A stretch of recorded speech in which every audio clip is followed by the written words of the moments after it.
Chacun et chacune d'entre vous a déjà dans sa vie croisé la route d'une fourmi. Probablement, chacun et chacune d'entre vous a déjà tué une fourmi. Peut-être même involontairement. Vous êtes-vous déjà penché du haut de votre grande taille pour voir ce qui s'y passait sur le sol auprès de ces petites bêtes? Nous allons découvrir dans cette vidéo la vie de cet insecte d'un peu plus près.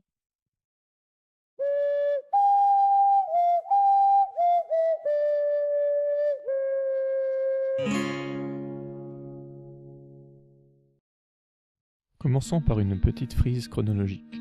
La fourmi est apparue sur Terre il y a environ 100 millions d'années, soit à la période du Crétacé. Elle a donc croisé la route des dinosaures. À titre de comparaison, notre ancêtre l'Australopithèque vivait il y a environ 4 millions d'années. Elle est donc beaucoup plus vieille que nous.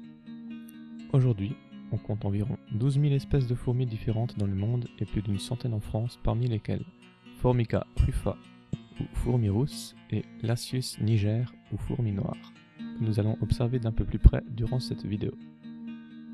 Avec l'arrivée des fraîches journées d'automne, les fourmis entrent dans un état dit de diapause, c'est-à-dire que leurs activités métaboliques vont diminuer pendant tout l'hiver afin d'économiser leur énergie et leurs besoins nutritionnels. À la venue des beaux jours de printemps, au sein des fourmilières, les premiers individus se réveillent et petit à petit, l'activité reprend.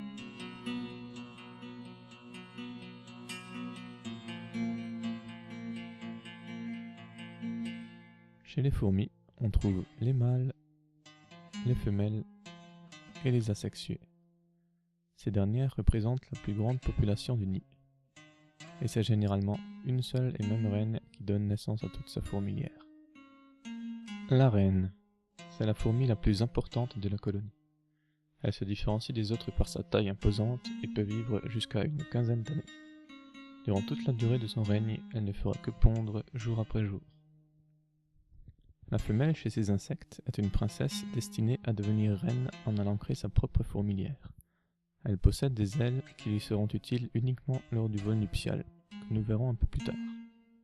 Le mâle, lui, possède également des ailes qui lui seront utiles dans le même cas que la femelle, mais il se différencie de celle-ci par sa taille un peu plus petite.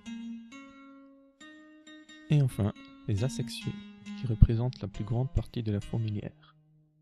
Elles ont chacune une tâche qui peut aller de s'occuper des œufs et des larves jusqu'à l'approvisionnement du nid en nourriture, en passant par l'entretien de ce dernier, comme par exemple l'évacuation des déchets. Penchons-nous maintenant sur la morphologie de la fourmi.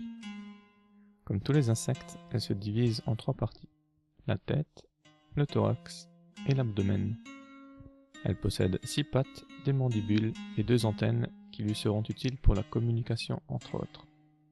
Et contrairement aux humains, son squelette se situe à l'extérieur du corps afin d'en protéger les organes.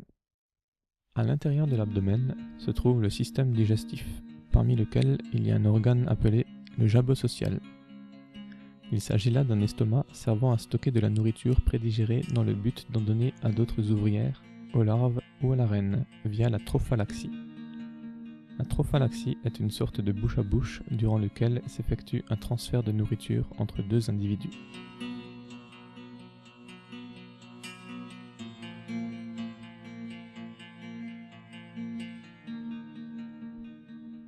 En parlant de nourriture, les pucerons jouent un certain rôle dans leur alimentation. Au même titre que nous élevons des vaches pour entraire leur lait, les fourmis, elles, élèvent des pucerons pour entraire leur miella, un liquide sécrété par les bêtes dont raffolent les petits insectes. En échange, ces dernières les protègent des prédateurs et leur offrent parfois même un abri au sein de leur nid. La communication chez les fourmis se fait via les antennes qui sécrètent des substances chimiques pour les transmettre à un autre insecte. Chaque substance émise correspond à un message précis. On appelle cela des phéromones.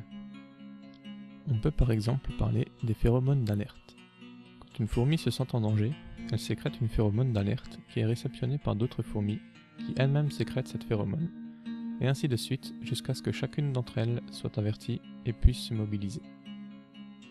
Chaque individu d'une même fourmilière possède une phéromone dite passeport.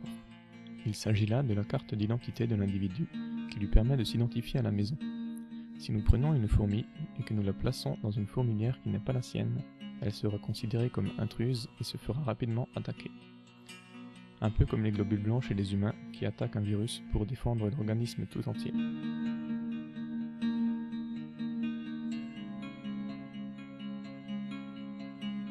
reproduction chez la fourmi se fait lors du vol nuptial. Il n'est pas rare que le soir en été, vous aperceviez plusieurs grosses bêtes ailées voler au-dessus de votre jardin. Il s'agit là de futures reines parties à la conquête d'un nouveau territoire pour créer une nouvelle colonie.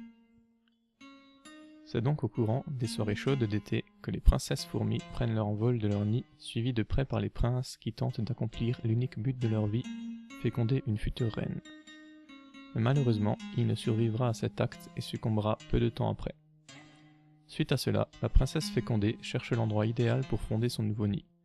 Une fois trouvée, elle arrache ses propres ailes qui, dorénavant, ne lui seront plus d'aucune utilité. Ainsi naît une nouvelle fourmilière, et quand celle-ci sera assez développée, le cycle pourra recommencer. Voilà, vous en savez un peu plus maintenant sur la vie de ces petits insectes qui ont envahi notre planète depuis bien longtemps. Peut-être qu'à votre prochaine balade en forêt, vous ferez plus attention ou vous poserez vos pieds.